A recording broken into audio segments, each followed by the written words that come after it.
오늘의 주요 뉴스입니다. 올해 7월은 지구 표면과 해수면이 역대 가장 더웠던 7월로 기록됐다고 세계 기상기구가 밝혔습니다.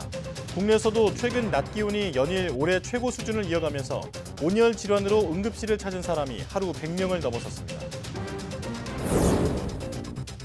우리나라로 북상하는 태풍 카눈이 일본에 강타하면서 주민 40만 명이 대피했습니다. 철도 운행이 중단되고 항공기 결항이 잇따르는 가운데 7호 태풍 란도 일본을 관통할 것으로 보여 더 큰 피해가 우려됩니다. 미국 동부에서는 우박과 뇌우를 동반한 토네이도로 최소 2명이 숨지고 대규모 정전과 항공기 결항, 주택 파손 등의 큰 피해가 났습니다. 앞서 미국 정부는 동부 전역에 주의보를 발령하고 피해를 경고했는데 실제로 인명과 재산 피해가 발생했습니다. 지구의 허파라고 불리는 아마존 열대우림의 훼손을 막기 위해서 아마존을 둘러싼 남미 8개국이 정상회의를 열었습니다. 불법 벌채 종식과 환경 파괴 조직 범죄 척결 등을 결의하는 선언문을 채택했지만 세부적인 행동 계획에는 이견을 드러냈습니다. 국토부가 기아의 준대형 전기차 EV9의 주행 중 동력 상실 현상과 관련해 리콜 조치를 시행한다고 밝혔습니다. 대상은 지난 5월부터 7월 사이 생산한 EV9 8,300여 대로 리콜은 소프트웨어 업데이트 방식으로 진행됩니다.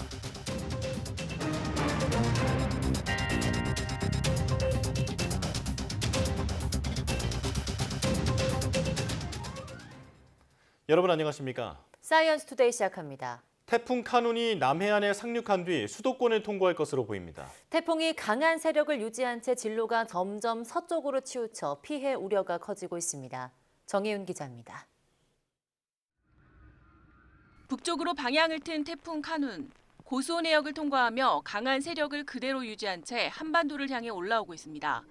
태풍은 경남 남해안에 상륙한 뒤 중부 내륙을 거쳐 수도권을 통과할 것으로 보입니다. 최근 사흘 동안 진로를 보면 점점 더 서쪽으로 이동하는 모습을 보입니다. 현재 태풍 진로 좌우에는 티베트 고기압과 북태평양 고기압이 자리 잡고 있습니다. 그런데 북태평양 고기압 아랫부분에 7호 태풍이 발생하면서 고기압이 서쪽으로 확장해 태풍 진로가 서쪽으로 치우치는 겁니다. 앞으로의 진로도 동쪽보다는 서쪽으로 조금 더 이동할 가능성이 남아 있습니다.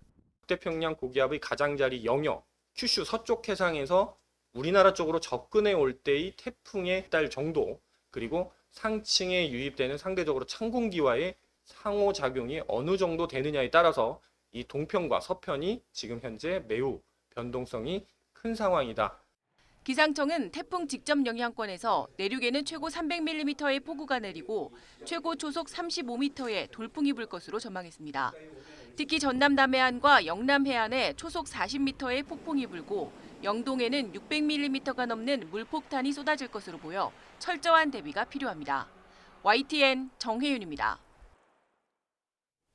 태풍은 진로에 따라 우리나라에 주는 피해 규모가 달라집니다. 진로 우측 위험 반원과 좌측 가항 반원의 차이 때문인데요. 왜 이런 현상이 나타나는지 이규준 기자가 보도합니다. 태풍이 핥히고 지나간 자리는 말 그대로 쑥대밭이 됩니다.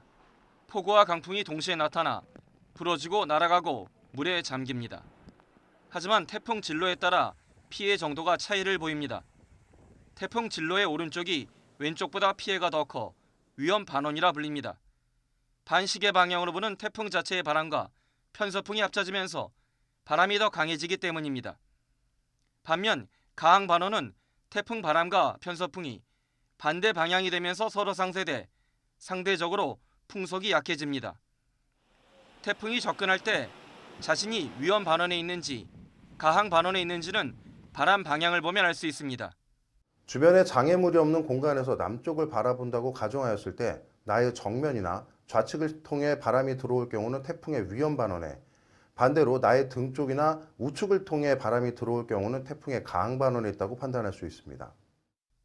태풍이 서해안으로 북상하는 경우 우리나라는 태풍의 오른쪽 위험 반원에 들어 수도권과 충청, 호남 지방을 중심으로 비바람 피해가 커집니다.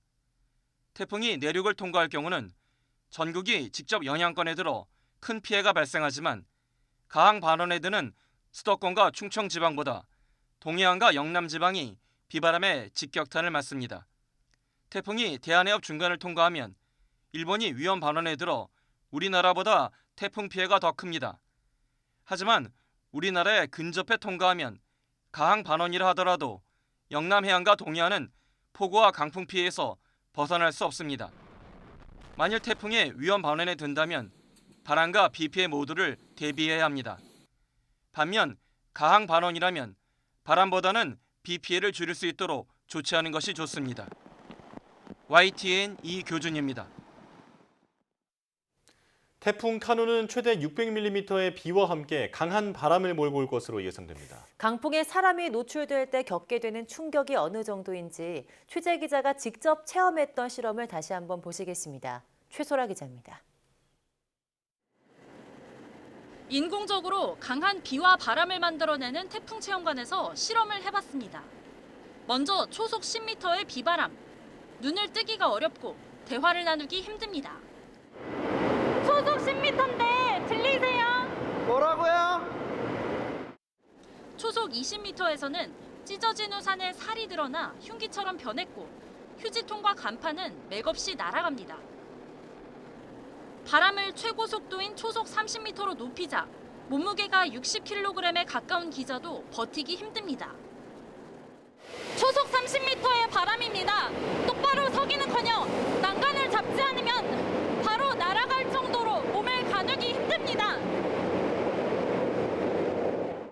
이보다 센 초속 35m 바람에서는 낡은 건물이 무너지거나 달리는 기차가 탈선할 수 있고 초속 40m가 넘어가면 큰 바위가 날아가거나 자동차가 전복될 수 있습니다. 태풍의 영향권에 든다면 간판이 날아와서 다칠 수도 있고요. 아니면 많은 강수량으로 인해 물에 휩쓸릴 수도 있습니다. 안전한 집 안에서 대기하시는 게 가장 좋고요. 태풍 카누는 북상하면서 세력이 더 커져 최대 풍속 초속 37m 수준으로 한반도를 강타할 것으로 예상돼 만반의 대비가 필요해 보입니다. YTN 사이언스 최소라입니다. 북상 중인 제6호 태풍 카눈의 영향으로 일본 규슈 지방에 순간적으로 초속 40m가 넘는 강풍이 불고 큰 비가 내렸습니다. 현지 공영방송 NHK 보도에 따르면 비바람을 동반한 태풍이 규슈 서쪽 해상을 따라 이동하면서 항공기와 선박 운항이 중단되고 17,000여 가구의 전기 공급이 끊겼습니다. 또 강한 바람으로 2사람이 넘어져 다쳤습니다. 주민 22만 세대 40만 명이 넘는 주민들에게 한때 대피령이 내려졌고 구마모토와 가고시마를 잇는 신칸센 운행과 항공기 160여 편이 결항됐습니다. 이런 가운데 태풍 카눈이 빠져나온 뒤 이번 주말쯤엔 새로 발달한 7호 태풍 란이 일본을 관통할 것으로 보여서 추가 피해 우려가 커지고 있습니다. 미국 동부 지역에선 토네이도와 폭풍이 몰아쳐 적어도 2명이 숨졌습니다. 100만 가구 이상 정전 사태가 발생했고 수천 편의 비행기가 결항되기도 했습니다.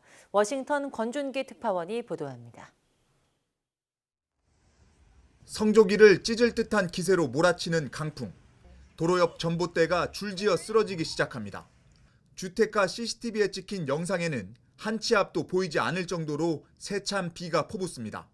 일부 지역에선 강풍과 함께 골프공만한 우박이 쏟아졌습니다. 초강력 태풍이 훑고 지나간 미국 동부 지역. 주택 지붕이 뜯겨나가고 버스는 맥없이 쓰러졌습니다. 도로를 따라 나무가 도미노처럼 줄지어 쓰러졌고 주차장에는 부러진 나무가 차량을 잇따라 덮쳤습니다. 사우스캐롤라이나 앤더슨에서는 15살 소년이 할아버지 집을 찾았다 강풍에 쓰러진 나무에 깔려 숨졌고 엘레바마주 플로렌스에서는 28살 남성이 벼락에 맞아 사망했습니다. 정전 사태도 속출해 한때 120만 가구의 전기가 끊겼습니다. We honestly didn't think anything about it. We lost power for about 2 hours.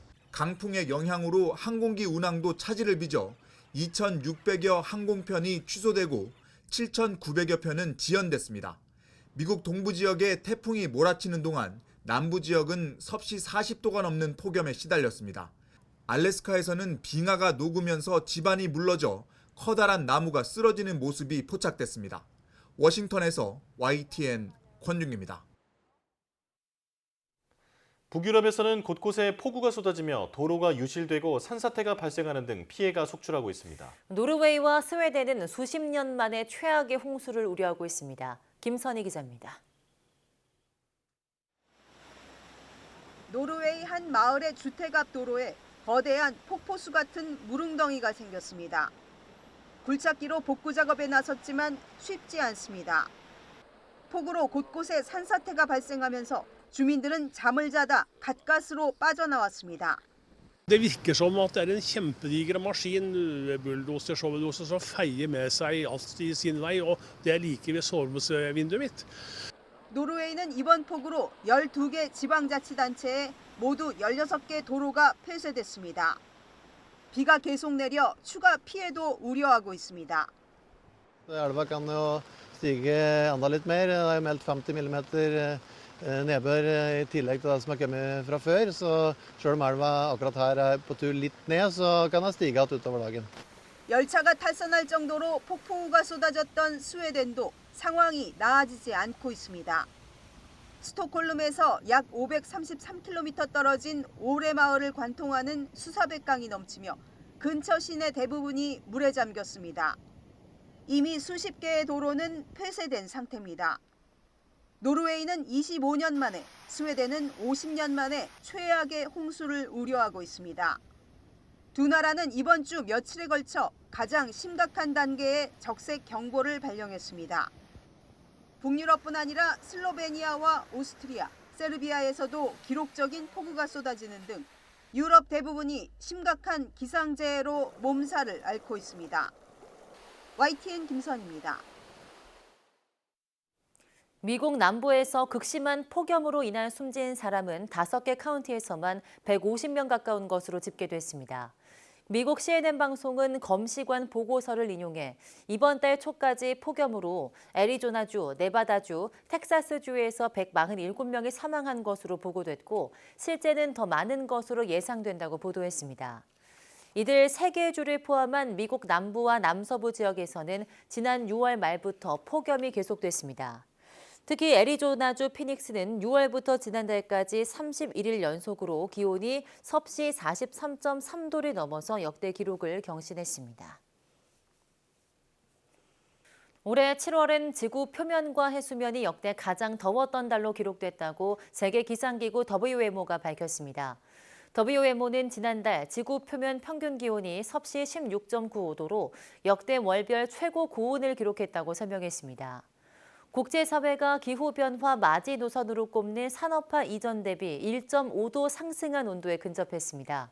올해 7월 해수면 온도도 20.95도로 역대 최고 기록을 경신했습니다.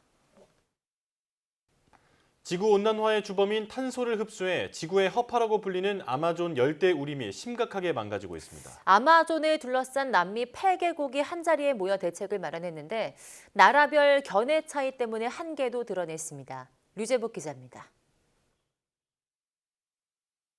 아마존 코미 메멤강 지류 숲속에 자리 잡은 오로 와란 마을. 원시 생활을 유지하는 와리족 보금자리입니다. 그런데 마을 외곽에 머리카락이 잘려나간 듯 목초지가 생겼습니다. 외지인이 소를 키우기 위해 나무를 베어버렸기 때문입니다. 지난 50년 동안 마을의 3분의 2가량이 이런 식으로 사라졌습니다. Porque a gente está cercado nesse fazenda aí, com esse matas virgem aí, entendeu? Quem sabe daqui por 10 anos. 아마존이 지구의 허파라고 불리는 건 한반도 31배 크기의 열대우림이 탄소 흡수원 역할을 하기 때문입니다. 하지만 무분별한 개발과 환경 파괴로 면적의 13%가 사라졌고 3분의 1가량은 제 역할을 하지 못하고 있습니다. 실제로 아마존에서는 최근 홍수와 가뭄 등 이상 기후 현상이 일어나고 있습니다. 아마존을 둘러싼 남미 8개 나라 정상들이 한자리에 모인 이유입니다. En especial la tala y la minería ilegal, el tráfico de drogas y de especies y la contaminación que destruye nuestra Amazonía. 회의에서는 불법 삼림 벌채 종식과 환경 파괴 조직 범죄 척결 등에 동참하자는 선언문이 채택됐습니다. 하지만 오는 2030년까지 삼림 벌채 완전 중지와 석유 탐사 금지 등은 참가국 사정 등으로 합의하지 못해 한계를 보였습니다. YTN 유재복입니다.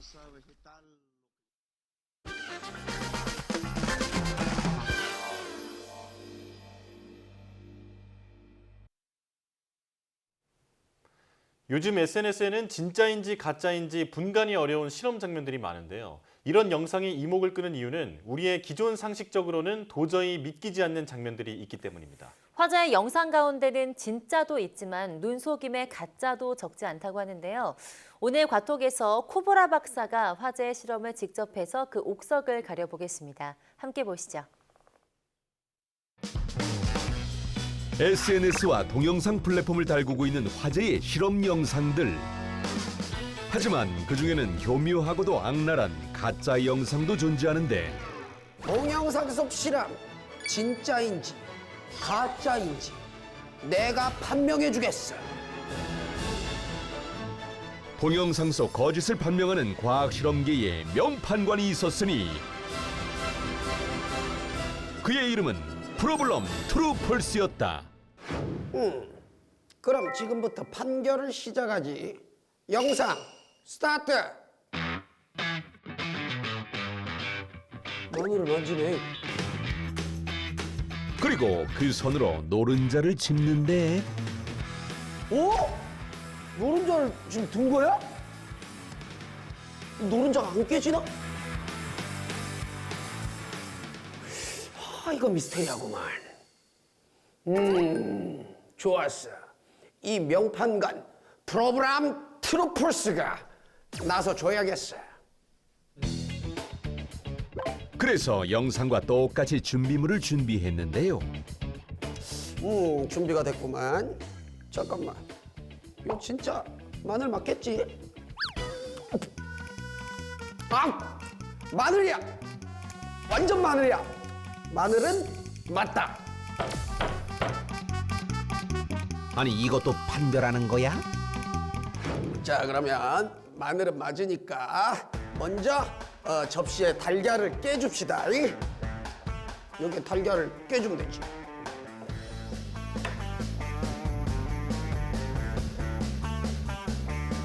우선은 마늘 만지기 전에 한번 어떻게 되는지 보자고. 이 밑구덩이에서 쉽지가 않네. 맨손으로 잡자마자 바로 터져버린 노른자. 그렇다면 영상처럼 마늘을 만졌을 때는 어떨까요? 이제 충분히 마늘을 만졌어. 어우, 마늘 냄새. 자, 이제 이 마늘 잡은 손으로 노른자를 잡으면 과연 영상처럼 노른자가 오잉? 어? 이거 안 되는데? 다시! 이번엔 좀 더 오랜 시간 마늘을 만지고 노른자를 들어 올려 될 때까지 한다. 심기일전했지만 또 실패. 하하이. 이거 오늘 퇴근하겠어 이래갖고. 이번엔 성공이 아니네. 하하.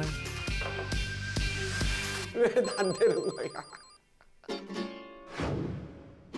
계속 터지는 노른자에 제작진 속도 터지는데 오늘 저녁엔 달걀말이를 먹을까 달걀찜을 먹을까 고민하던 그때 준비한 달걀 한 판이 완판되기 일보 직전. 더 이상의 실패는 안 된다. 그래서 내린 특급 조치. 내 손톱 때문이었어. 손톱을 깎고 하겠어. 혹시 모를 실패 요소까지 모두 없애버렸. 자, 새로운 마음으로 다시 해본다. 과연 이번엔 성공할 수 있을까? 만지고 아까 보니까 이렇게 꼬집듯이 집던데. 됐다, 만졌다. 떨리는 순간. 오! 와우! 정말 노른자 분리 성공! 봤어? 노른자가 선명히 살아있습니다. 우와, 이거 진짜 되네? 근데 이거 원리가 뭐야? 사실 이 원리에 대한 명확한 이유는 밝혀지지 않았는데요. 동영상을 본 사람들은 마늘에 들어있는 메르캅탄이라는 화합물이 손을 끈적거리게 해서 노른자를 잡을 수 있는 것이라고 예상하고 있습니다. 메르캅탄은 수소와 황, 탄소로 구성된 유기황 분자라고 합니다. 이 마늘이 엄청나게 강한 냄새를 풍기는 이유도 바로 이것 때문이죠. 근데 정말 이 노른자는 이것 때문에 이렇게 됐을까요? 정확한 이유를 아시는 분들의 연락을 기다리겠습니다. 아무튼 마늘로 노른자를 잡는 영상은 진실로 밝혀졌습니다. 진실! 자, 그럼 다음 영상 판결에 들어가겠다. 저렇게 든 다음에 저걸 어떻게 한다고? 우와! 드라이버 양쪽에 나사를 끼우고 기기를 작동시키자 나사들이 신기하게 움직이기 시작. 아니 이게 진짜 된다고? 자, 확인의 시간입니다. 자, 이 영상에서는 전동 드라이버로 했는데 이거 보는 친구들이 따라해보기에는 또 위험할 수 있으니까 일반 드라이버로 해볼게요. 자, 일반 드라이버. 이렇게 이 상태였던 것 같은데 여기서 돌렸더니 못이 이렇게 회전하면서 놀았어. 그게 가능한지 봅시다. 시작. 과연 우와! 우와, 진짜 못이? 전동 드라이버가 아님에도 영상처럼 나사가 움직이는 모습? 아니 이게 되네. 자, 못이 살아 움직이는 것 같구만. 응? 근데 이거 원리가 뭘까? 나사의 구조는 이런 모양이죠. 자세히 보면 원통 둘레를 빗면으로 감아놓은 모양입니다. 이 빗면은 끊김없이 이어져 있기 때문에 돌아가는 드라이버에 홈을 끼우면 마치 계단을 오르듯 빗면을 오르며 계속해서 움직이게 되는 거죠. 자, 이렇게 다 올라간 뒤에는 드라이버에 있는 자석 때문에 양쪽 끝이 이렇게 붙었다가 이렇게 더 돌리면 다시 이렇게 움직이는 그런 원리가 되겠습니다. 그러니까 이 실험은 자성이 있는 드라이버를 사용해야 한다는 점 알아두세요. 아무튼 이 영상도 진실이었습니다. 자, 다음 영상 주세요. 개구리들의 목청을 죽여보겠습니다. 천적 온!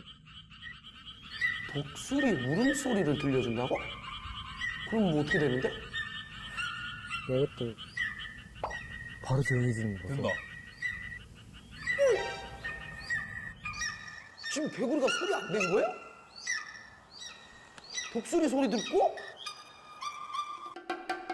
이야, 이건 진짜 신기한데? 잠깐만. 근데 이걸 어떻게 밝히지? 개구리를 데려와?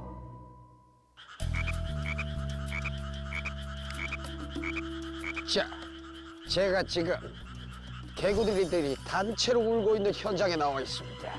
이곳에서 그 영상과 똑같이 독수리 소리를 틀어서 개구리가 정말 안 우는지 확인해 보도록 하겠습니다.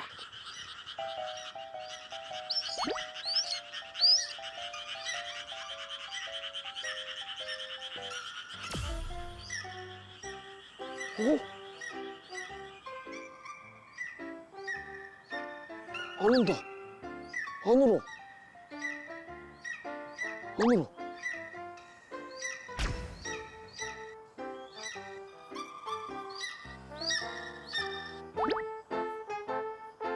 안 들려. 개구리 소리. 안 들리죠? 이거 도대체 왜 이런 건가요? 개구리 자체가 이제 울음소리를 멈추는 거는 이제 방어 기작 중에 하나인데요.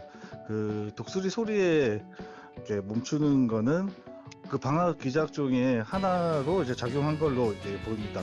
하지만 그 개구리는 그런 소리나 빛, 그다음에 진동에 민감하기 때문에 독수리 소리뿐만 아니고 다른 소리나 빛에 의해서도 울음소리를 충분히 멈출 수 있습니다.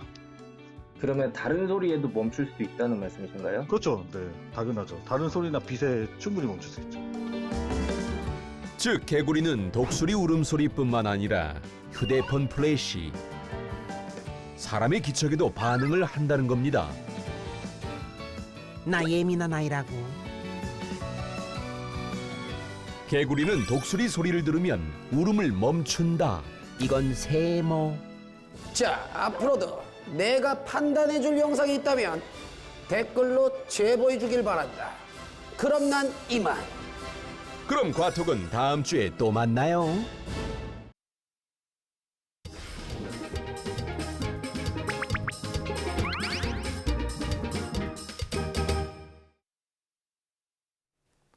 동물의 다양한 생태와 습성을 알아보고 그 속에 담긴 과학을 찾아보는 시간입니다. 사이언스 주 오늘도 이동은 기자와 함께합니다. 어서 오세요. 안녕하세요.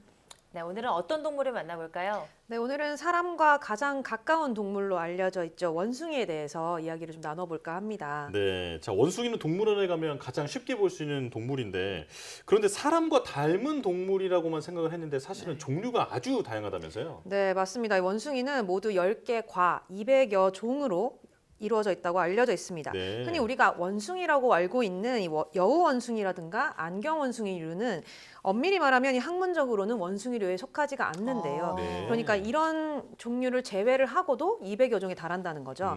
그러니까 우리가 동물원에 가면 뭐 일본 원숭이부터 개코 원숭이, 뭐 긴꼬리 원숭이 이렇게 다양한 원숭이들을 볼 수 있는데 이것도 어떻게 보면은 아주 소수에 불과하다는 겁니다. 네.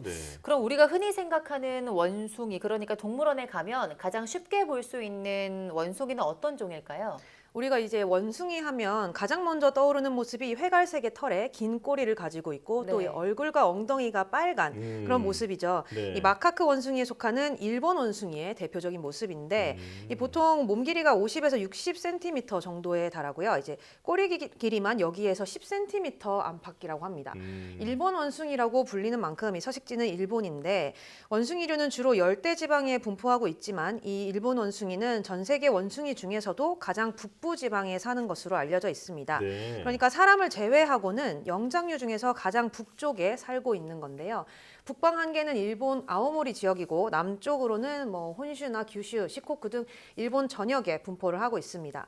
보통 낮은 산이나 평지에서 뭐 30에서 40마리까지도 모여서 생활을 하는데 1500m 정도의 높은 지대에서도 살 수 있을 만큼 추위나 폭설에 아주 적응이 잘 돼 있다고 합니다. 아, 네. 사실 일본 원숭이를 생각하면 그 눈을 맞고 있는 모습이나 네. 아니면 이제 온천에 들어가서 눈 감고 있는데 네. 즐기고 있는 그런 모습이 떠오르는데 이게 북쪽에 사니까 추위를 이기기 위해서 이런 습성이 생긴 건가요? 네, 뭐 말씀드린 대로 일본 원숭이는 추위에 강한 편이기는 합니다. 뭐 털이 긴 편은 아니지만 겨울이 되면 두터워지면서 체온을 유지할 수 있고요. 원숭이들은 이렇게 또 온천욕을 하기도 하면서 추위를 이기기도 하고 스트레스를 풀면서 생존에 긍정적인 영향을 받는다고 합니다. 네. 실제로 일본 교토대 연구팀이 보호구역에 있는 야생 원숭이들 가운데 암컷들을 대상으로 관찰을 해봤는데요. 온천을 마친 원숭이들의 배설물을 분석을 해봤더니 스트레스 호르몬 지수가 20% 정도 낮아지는 것으로 나타났다고 합니다. 네. 특히 집단 생활을 하는 원숭이는 서열이 높을수록 목욕을 더 오래 하고 그만큼 스트레스 정도도 낮아졌는데요. 서열이 높으면 상대적으로 공격적이고 또 이 에너지 소모도 클 수밖에 없는데 그 대신에 이 온천욕을 더 오래 해서 이걸 좀 보상받는 셈인 거죠. 이렇게 암컷 원숭이들이 온천욕으로 스트레스를 풀게 되면 번식에도 긍정적인 영향을 주고 수명에도 또 이득이 될 수 있다고 합니다. 아, 그렇군요. 그 사람들도 온천하면 굉장히 나른하고 기분 좋잖아요. 네. 원숭이들도 그런 것 같은데요. 네. 그런데 말씀하신 것처럼 서열이 높으면 더 오래 또 온천욕을 하는 거 보니까요. 위계 질서가 굉장히 엄격하지 않나 싶습니다. 사회생활도 원숭이가 사람과 비슷할까요? 네, 뭐 원숭이는 보통 30마리 정도부터 많게는 수백 마리까지도 무리지어서 생활을 하는데 다른 동물들과 마찬가지로 이 힘이 센 수컷 한 마리가 이 우두머리가 되고요. 이를 중심으로 생활을 하게 됩니다. 네. 또 이 원숭이 무리에는 집단 따돌림, 그러니까 우리가 흔히 말하는 왕따가 발생하기도 하는데 심지어 이렇게 왕따를 당한 원숭이는 사람처럼 우울증을 앓는다고 합니다. 이 중국 충칭의대 연구팀이 모두 52개 집단에 속해 있는 암컷 원숭이 1000여 마리의 생태를 추적 관찰을 해봤는데 무리에서 따돌림을 당한 원숭이는 사람과 아주 비슷한 전형적인 우울증 증상을 보였다고 합니다. 이 연구팀이 이 원숭이들을 실험을 하면서 사진을 촬영을 했는데 이 지금 보시면 이 A 그림에 있는 구부정한 자세의 원숭이나 이 아까 큰 화면에서 보셨던 이 B 그림에 있는 파란색 화살표로 표시된 두 마리 원숭이가 상당히 위축이 돼 보이죠. 네네. 이 왕따를 당한 뒤에 아주 비정상적인 자세를 취하는 모습이라고 합니다. 또 이렇게 우울증을 앓는 원숭이들은 이 지금 보시는 화면처럼 구석진 곳에서 서로 이 왕따를 당한 원숭이들끼리 위로하는 모습을 보여주기도 했다고 하는데요. 이런 원숭이들은 이 크게는 뭐 음식을 먹거나 털 손질하는데 관심이 없는 이런 특징을 보이기도 하고 또 이렇게 무리의 다른 동료들과 떨어져서 아주 구부정한 자세로 위축된 채 혼자 있는 것으로 나타났습니다. 또 이렇게 우울증을 앓는 원숭이들은 신진대사도 크게 떨어지는 것으로 확인이 됐는데 뭐 확실히 사람과 아주 비슷한 행동 양상을 보인다고 볼 수 있겠죠. 그렇군요. 이 생김새뿐 아니라 습성이나 행동도 사람과 아주 유사하다는 생각이 드는데요. 자, 그 말은 이제 유전적으로 굉장히 비슷하다라는 말이잖아요. 네. 그래서 실험 동물로도 많이 쓰인다고 하는데 어떤가요? 네, 맞습니다. 이 원숭이는 사람과 유전자가 93% 정도 일치하는 것으로 알려져 있습니다. 그래서 뭐 지금도 여러 동물 실험에 다양하게 사용이 되고 있는데 대표적으로는 이 코로나19 같이 우리가 신종 감염병이 발생했을 때 치료제나 백신을 개발하려면 이 사람에게 직접 임상 시험을 하기 전에 이 부작용이나 약효를 검증하기 위해서 원숭이 실험을 하게 됩니다. 뭐 이런 검증 시험 외에도 원숭이를 이용한 실험들이 아주 많이 있는데요. 올해 초에 국내 연구팀이 이식용 돼지 신장을 원숭이에게 이식하는 실험을 했습니다. 이렇게 신장을 받은 원숭이는 115일까지 생존을 했는데 지난 2014년에 첫 이식을 시도한 지 8년 만에 생존 기간이 100일을 넘긴 겁니다. 최근에는 국내 한 생명공학 기업이 같은 실험을 해서 221일의 생존 기간을 기록하기도 했습니다. 이 기존 기록의 2배 가까운 수준인데 이런 실험을 통해서 돼지와 원숭이처럼 다른 종 간에 이루어지는 장기 이식의 거부 반응을 같은 종 간에 이식했을 때의 수준으로 낮추는 것이 목표라고 합니다. 그러면 결국은 이 동물에서 만든 이식용 장기를 사람에게도 이식할 수 있을 것으로 이렇게 보고 있습니다. 네, 장기 이식까지 미리 실험해 볼 수 있는 거 보니까 굉장히 고마운 동물이지 않나 싶은데요. 또 다른 연구 결과도 있을까요? 네, 뭐 또 최근에는 중국에서 이 원숭이 줄기세포만을 이용을 해서 인공수정란을 만드는 데 성공을 했습니다. 정자와 난자 없이도 이 배아줄기세포만으로 수정란을 만드는 건데 이 인공수정란을 원숭이 대리모에 이식했더니 실제로 임신이 진행되는 것으로 나타났습니다.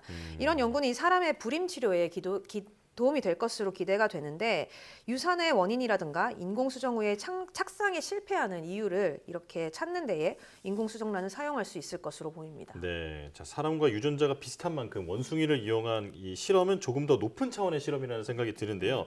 그만큼 원숭이가 과학 연구에서는 필수로 필요한 동물이라고 할 수 있겠죠? 네, 그렇습니다. 뭐 아주 널리 사용이 되고 있는데 최근에는 이 실험용 원숭이 수급에 조금 차질이 생기기도 했습니다. 코로나19 이후에 원숭이 수입이 좀 원활하지 않았던 건데 실험용 원숭이의 경우는 1985년 이후부터 중국이 사육을 해서 전 세계로 수출을 하고 있습니다. 2020년에 그런데 중국이 원숭이 등의 동물 수출을 금지를 했습니다.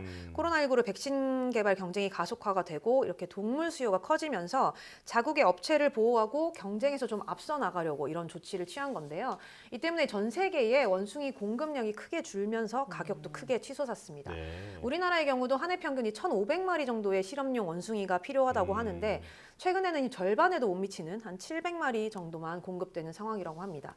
특히 다국적 제약회사들이 있는 미국의 경우는 2019년까지만 해도 원숭이 3만 3천여 마리를 사용을 했는데 이 가운데 60% 정도를 중국에서 수입을 했다고 합니다. 중국이 공급은 줄이고 가격은 거의 뭐 5배 이상 올리면서 이렇게 큰 어려움을 겪게 된 겁니다. 네, 중국이 실험용 원숭이 시장을 굉장히 주도하고 있는 상황인 것 같은데요. 공급량이 줄어들게 되면 각국 실험 상황에도 영향을 미치게 될 것 같아요. 네, 맞습니다. 뭐 단순히 중국의 문제라고 할 수 없는 게 또 다른 이유가 이 원숭이의 종 보전에도 있습니다. 이 과학 연구에 많이 사용되는 원숭이 종 가운데 하나가 개잡이 원숭이인데 실제로 지난해 미국에서 수입된 실험용 영장류 가운데 95%가 이 개잡이 원숭이였다고 합니다. 그런데 이 개잡이 원숭이가 멸종 위기에 처한 동물로 지정이 된 건데요.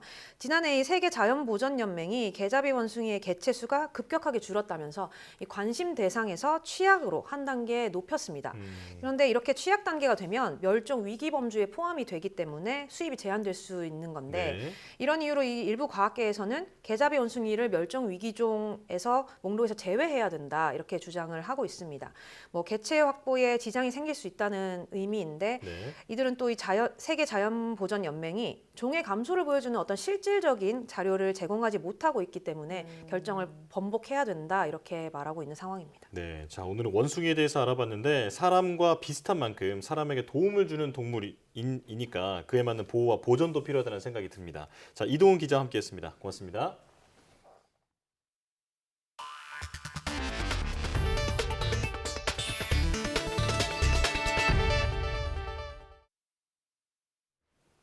우리 국민의 99.2%가 코로나19 항체를 보유하고 있으며 특히 10명 가운데 8명 정도는 자연 감염을 통한 항체를 갖고 있는 것으로 조사됐습니다. 질병관리청은 지난 3월과 4월 실시한 코로나19 항체 양성률 3차 조사 결과 전체 항체 양성률이 99.2%로 1차 조사 97.6%, 2차 조사 98.6%에서 소폭 증가했다고 밝혔습니다. 특히 자연 감염을 통한 항체 양성률이 78.6%로 1차 57.2%, 2차 70%대보다 상승했습니다. 국민 10명 가운데 8명 가까이가 코로나19에 걸린 적이 있고 그로 인한 항체를 갖고 있다는 뜻입니다. 감염됐지만 검사를 받지 않아 통계에 잡히지 않은 미확진 감염자, 이른바 숨은 감염자 비율은 1, 2차 조사 때와 비슷한 19.1%로 추정됐습니다. 앞으로 300병상 이상의 종합병원과 수도권 상급 종합병원의 분원을 개설하려면 보건복지부 장관의 사전 승인을 받도록 하는 방안이 추진됩니다. 또 100병상 이상 종합병원도 병상을 신설 또는 증설할 때 시도 의료기관 개설위원회의 사전 심의와 승인을 받도록 하기로 했습니다. 우리나라 병상 수는 2021년 기준 인구 1000명당 12.8개로 OECD 평균 4.3개에 약 2.9배에 이르면서 OECD 회원국 가운데 가장 많습니다. 정부는 현재 추세가 계속되면 2027년에 약 10만 5천 개의 병상이 과잉 공급될 것이라고 전망하고 병상 과잉 공급은 불필요한 의료 이용을 유발하고 국민 의료비를 상승시킨다고 지적했습니다. 이라크에서 유통된 인도산 시럽형 감기약에 독성 물질이 허용치 이상으로 함유된 사실이 확인돼 세계보건기구 WHO가 경고를 발령했습니다. 현지 시각 8일 WHO는 인체 유해성이 확인된 약제 등에 대해 발령하는 의약품 경고를 이라크의 약국에서 판매됐던 시럽형 감기약 콜드아웃에 대해 내렸습니다. 문제의 약품은 시럽 형태의 감기약으로 독성 물질인 에틸렌 글리콜과 디에틸렌 글리콜이 허용치 이상으로 검출된 건데 복통과 구토, 설사, 소변 배출 불능 등을 유발하며 심한 경우 사망에 이를 수 있다고 WHO는 전했습니다. 지난달 YTN 단독 보도로 알려진 기아 전기차 EV9의 주행 중 동력 상실 문제와 관련해 기아가 지금까지 생산한 EV9 차량을 전량 리콜합니다. 운전자 안전을 위협할 수 있는 제작 결함이 드러났습니다. 최기성 기자입니다. 도로를 달리던 기아 EV9 차량이 아무 조작도 하지 않았는데 갑자기 멈춥니다. 배터리는 76% 남았지만 방전할 때까지 시동이 꺼지지도 다시 걸리지도 않습니다. 보도 이후 조사에 착수한 국토부는 안전상 문제가 있다면서 제작 결함이 발견됐다고 밝혔습니다. 국토부도 차가 서버리는 현상을 중대 결함으로 판단한 겁니다. EV9 동력 상실 원인은 제어장치 소프트웨어 설계 오류로 파악됐습니다. 통신 불량이 발생하면 전원 공급이 차단돼 주행 중 차량이 멈출 수 있는 결함입니다. 지난 5월부터 최근까지 제작한 EV9 차량 전체가 리콜 대상입니다. 현재까지 판매된 2,500여 대와 판매되지 않은 5,800여 대를 포함해 모두 8,300여 대입니다. 6월 처음 국내 판매를 시작한 EV9 한 대 가격은 7천만 원에서 8천만 원대입니다. 기아가 도로 위 멈춤 현상을 겪은 차량을 새 차량으로 바꿔준 사실도 확인됐습니다. 운전자는 이달 초 무상 교환으로 EV9 신차를 인수했다고 취재진에게 말했습니다.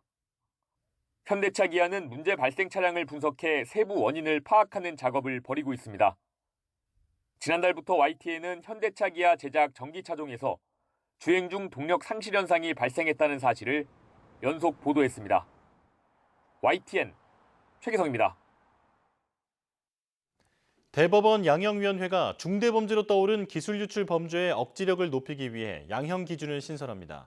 양형위는 전체 회의를 열고 산업기술보호법과 국가첨단전략산업법, 방위기술보호법 등에 규정된 기술 유출 범죄 양형 기준을 추가로 설정하기로 했습니다.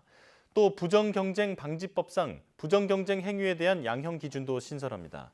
다만 기술 유출 범죄의 경우 정확한 피해액 산정이 어려운 만큼 피해액에 따른 유형 분류는 하지 않기로 했습니다. 양형위는 내년 3월 기술 유출 범죄에 대한 권고 형량 범위와 양형 인자 등을 최종 의결할 예정입니다. 버리세요. 버리세요. 버리세요.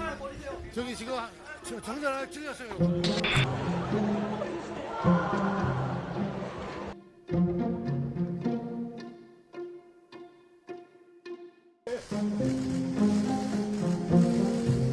왜 거의 도전했습니까?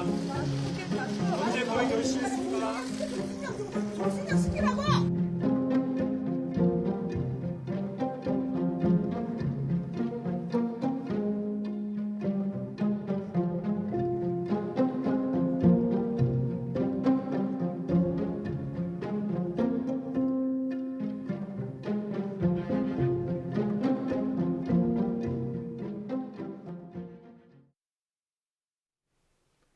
서울 신림동과 경기 분당 서현역 흉기난동 사건을 계기로 나 자신을 지키는 행위가 어디까지 허용되는지, 즉 정당방위에 대한 관심도 커졌습니다. 하지만 실제 정당방위로 인정받는 것은 여간 어려운 일이 아닌데요. 정당방위의 조건과 관련 사례까지 윤태인 기자가 알려드립니다. 서울 신림동 흉기난동 사건 이후 호신술이나 호신용품과 더불어 관심이 폭증한 단어, 바로 정당방위입니다. 포털 사이트 검색량이 평소의 2배 수준으로 늘었습니다. 시민들이 위급한 상황에서 경찰 출동 전에 스스로 보호할 필요가 있다고 느끼는 것으로 풀이됩니다. 형법은 현재 부당한 침해를 받고 있을 때 자신이나 다른 사람을 지키기 위한 행동은 타당한 이유가 있다면 처벌하지 않는 것으로 정당방위를 규정합니다. 공격을 당했을 때 방어하는 행동이 불법에 해당해도 처벌하지 않는다는 겁니다. 대표적인 정당방위 사례는 지난 2015년 군인이 남의 집에 들어가 여성을 살해한 뒤 피해자의 예비신랑과 몸싸움을 벌이다 흉기를 빼앗기며 자신도 숨진 서울 공릉동 살인사건입니다. 당시 경찰은 살인범을 숨지게 한 행위를 두고 긴박한 상황에서 다른 방법을 택할 시간이 없었다며 정당방위로 결론 내렸고 검찰의 판단도 같았습니다. 하지만 이렇게 정당방위로 인정받는 건 쉬운 일이 아닙니다. 예고된 위험을 대비한다거나 누군가 나를 때린다고 상대방을 방어 목적 이상으로 폭행하면 정당방위로 인정되기 어렵습니다. 재작년 행인이 뒤에서 경적을 울린 차량 운전자와 시비가 붙어 폭행당하자 밀치며 저항한 것과 관련해 법원은 방어 행위를 넘어선 거라며 정당방위로 보지 않았습니다. 또 지난 1992년에는 수년 동안 계부에게 성폭행당한 여성이 계부를 살해한 뒤 자신을 지키기 위한 일이었다고 주장했지만 미래의 위험에 대비한 거라 정당방위가 아니라는 판결이 나오기도 했습니다. 이런 까다로운 조건 탓에 법조인들은 위급한 상황에서 나를 지키는 수준을 넘어 상대방이 공격을 멈췄는데도 반격을 이어가면 안 된다고 조언합니다. 하나만 머리에 넣어둔다면 방어다. 방어를 할 수 있는 데까지 하고 공격 의사가 있으면 안 된다. 이것만 기억하시면 또 현실적인 행동규범으로 작동할 수 있을 것 같아요. 다만 긴박한 순간에 정당방위냐 아니냐를 따지는 게 현실적으로 쉽지 않다는 점이 수사와 재판 과정에서 충분히 고려돼야 한다는 지적도 나옵니다. YTN 윤태인입니다. 올 최고 더위 속에 국내 7개 대학이 연합해 진행하는 88 로봇데이가 개막했습니다. 국내에서 개발된 다양한 로봇을 보고 배우는 기회가 제공돼 방학을 맞은 학생들의 열기가 뜨거웠습니다. 김진두 기자입니다. 마술사의 손짓에 드론이 빛을 달리하며 오르고 내립니다. 원을 그리고 대형을 맞추는 드론에 박수가 터집니다. 인간형 로봇이 뚜벅뚜벅 걷더니 공 앞에 섭니다. 페널티킥을 하듯 한 발을 들어올려 공을 찹니다. 국산화가 진행 중인 사적 보행 로봇은 일어나고 걷고 계단을 자유자재로 오르내립니다. 앞뒤로 조명을 비추고 경비견처럼 짚고 움직입니다. 로봇을 보고 나면 직접 제작에도 나섭니다. 스마트폰을 꽂으면 직진과 좌우 방향 전환을 입력한 대로 할 수 있습니다. 빛을 따라 움직이고 장애물을 피하는 로봇도 만듭니다. 나중에 꿈이 로봇공학자. 만들 때는 복잡한데 움직이는 건 간단해서 재밌고 좋다. 대학생은 로봇의 뇌인 인공지능에 관심이 큽니다. 전공은 디자인이지만 컴퓨터를 통해 인공지능을 학습시키고 연동된 로봇을 움직이는 작업을 해봅니다. 마스크를 써주세요. 교수님들도 AI에 대해서 좀 많이 공부를 해보라는 식으로 말씀을 많이 하세요. 이러한 부분 방향성을 잡을 때 많이 사용을 하는 것 같아요.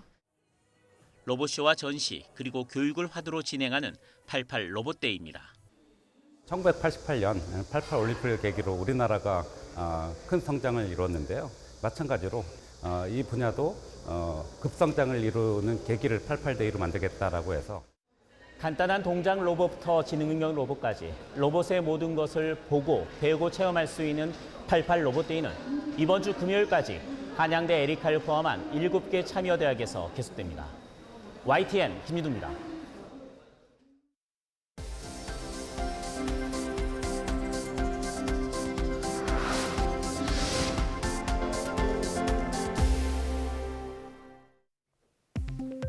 국립과천과학관이 오는 일요일 밤 10시부터 다음날 새벽 2시까지 페르세우스 자리 유성우를 유튜브로 생중계합니다. 페르세우스 유성우는 연중 3대 유성우 가운데 하나로 해가 지는 13일 저녁부터 14일 새벽까지 시간당 최대 90개의 유성을 볼 수 있을 것으로 예상됩니다. 특히 올해는 달이 금음에 가까워 달빛의 영향을 받지 않기 때문에 유성우가 더 잘 보일 전망입니다. 과천과학관은 생중계와 함께 유성우의 발생 원리와 관측법 등을 함께 소개하고 14일 새벽에는 목성과 토성의 관측 영상도 방송할 계획입니다. 고혈압이 있는 암 환자가 암 치료 중 고혈압 약을 제대로 챙겨 먹지 않으면 사망 위험이 2배 이상 높아지는 것으로 나타났습니다. 가톨릭대 서울성모병원 연구팀은 지난 2002년부터 2013년까지 국민건강보험공단 자료를 분석해 이런 사실을 확인했다고 밝혔습니다. 연구 결과 처방 지침을 잘 따르는 복약수 농도가 보통이거나 나쁜 환자는 좋은 환자에 비해서 사망 위험이 각각 1.8배, 2.2배 정도 높았습니다.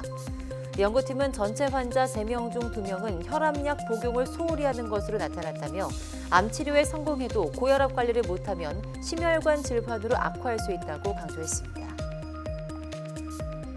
하루 2,400보 정도만 걸으면 심혈관 질환으로 인한 사망 위험이 줄어든다는 연구 결과가 나왔습니다. 미 존스홉킨스 의대 마치에 바나흐 교수팀은 22만 6천여 명을 대상으로 한 전 세계 17건의 연구를 메타 분석한 결과 이런 사실을 확인했다고 밝혔습니다. 연구 결과 걷기로 인한 건강 효과는 하루 2,300보 이상부터 보이기 시작해 계속 증가하는 것으로 나타났으며 2,400보 정도 걸으면 심장 및 혈관 질환으로 인한 사망 위험이 감소하기 시작했습니다. 또 하루 4,000보 정도 걸으면 모든 원인으로 인한 사망 위험이 감소하는 것으로 나타났으며 하루에 1,000보를 더 걸으면 이런 사망 위험이 15%씩 줄어들었다고 연구팀은 설명했습니다. 동맥경화의 원인이 되는 동맥경화반을 줄이고 안정시키는 새로운 방법이 개발됐습니다. 싱가포르 국립대 연구팀은 동맥의 지방 침착을 막는 데 도움을 주는 DHA 성분을 혈관에 직접 주입해 효과를 높이는 데 성공했다고 밝혔습니다. 연구팀은 약물의 운반 역할을 하는 리포솜을 이용해서 DHA를 혈류에 주입했으며 그 결과 DHA가 동맥벽에 생긴 경화반에 쌓이면서 염증과 동맥경화반이 줄어든다는 사실을 확인했습니다. 이렇게 하면 경구로 투여하는 DHA보다 4만에서 40만 배까지 적은 용량으로 치료 효과를 크게 높일 수 있다고 연구팀은 설명했습니다.